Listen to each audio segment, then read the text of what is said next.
If we think about globalization in a historical context, what we find is that traditionally, globalization is the conquest of one dominant culture over everyone else. For example, the Romans. As the Romans moved through Europe, they brought with them Roman law, Roman religion, Roman customs, Roman society.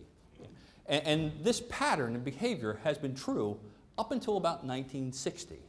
With the advent of television and now the internet, what we're finding is globalization itself is changing, is going through a fundamental change. That fundamental change is that people within society are looking at the internet, looking at television and saying, I'd like to buy that product. I'd like to have that lifestyle. So what we're finding is that around the world, people within society now are making a choice to participate in something different. Have you ever noticed that here in the United Kingdom and throughout Europe, they've got all these structures, castles, and cathedrals are made out of stone? Why? Why aren't they made out of concrete instead of stone? The Romans had concrete. Go to the Roman Forum, you see lots of concrete everywhere. Well, in the 5th century, the knowledge for concrete disappeared.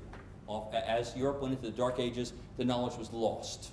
It was rediscovered in 1826 by Joseph Asplin, a bricklayer in Birmingham. So for 13 centuries, the knowledge for concrete disappeared off the planet.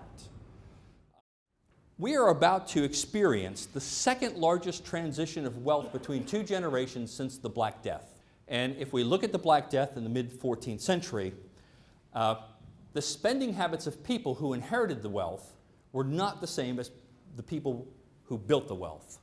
In fact, if you look at things like, for example, the percentage of meat in a peasant's diet, clothing that is red is another item that was very luxurious. Most expensive thing you could buy would be a red tunic. Sales look just like that, like internet projections during the 90s, just right off the chart.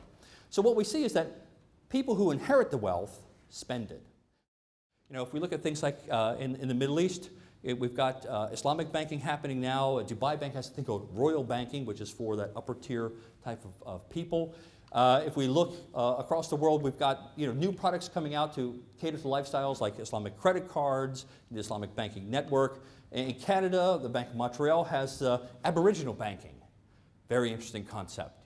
Basically they also have it's like a branch that's built into a truck, and the Aboriginal tribe that migrates has a GPS, tells them where they're going to be, and the bank comes to them. That's real mobile banking for you.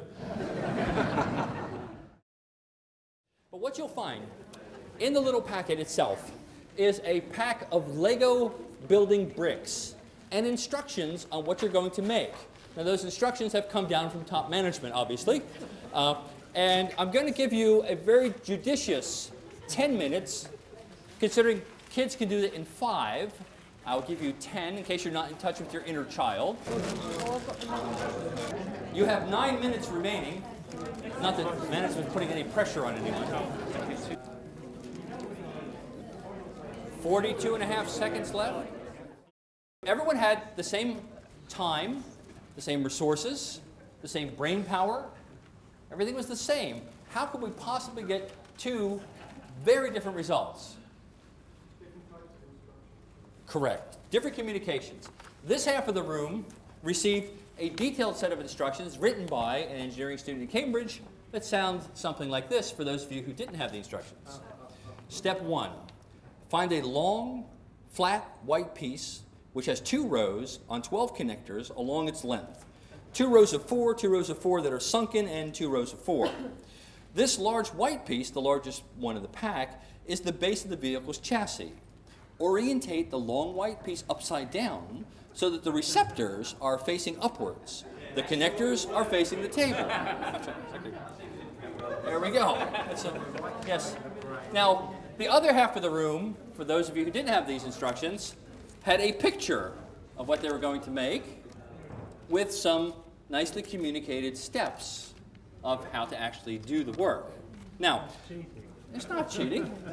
I'm communicating to you as top management in 2 vastly different ways. This looks like memorandums through email. This looks like some type of video messaging or something. I recently took a group of CIOs to the Children's Museum in Boston, and I said, observe how the kids play in the maze. And they have a very simple behavior. The kid comes into the maze, and they move very slowly. They're trying to figure out how to get through the maze. They go this way a little bit, they look, they go over here, they look, and they make their way, and it takes them a long time to go through. The second time they go through the maze, it's a race to see how fast they can go through. They know the answer now, whoom, they want to show their friends they can go all the way through. The third time into the maze becomes invisible. They're playing tag, they're doing other things. You know, to them, it's just there. Now, if we think about the impact on how we communicate with organizations, it's the same thing. When we restructure an organization and we pass down changes in business processes, people are not going to have a quantum jump of productivity the first quarter. They're going to be in the maze.